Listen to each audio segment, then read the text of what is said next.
Mən sənə səndən də gözəl günləri vəd eyləmirəm. Cənnətdəki lalə zarı gülləri vəd eyləmirəm.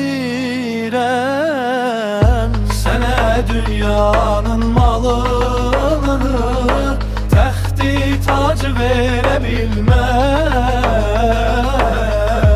Yusif-i Züleyxa timsallı illəri vəd eyləmirəm.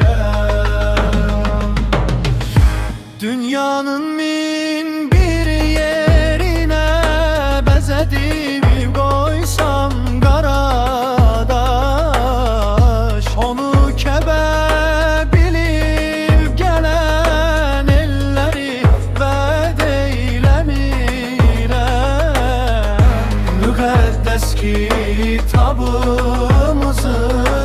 ayəsindən vəcdə gələn neçə həzin, neçə şirin diları vəd eyləmirəm.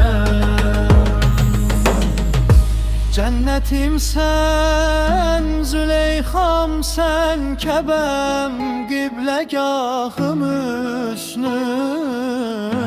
Göylərdən imdad diləyən elləri vəd eyləmirəm.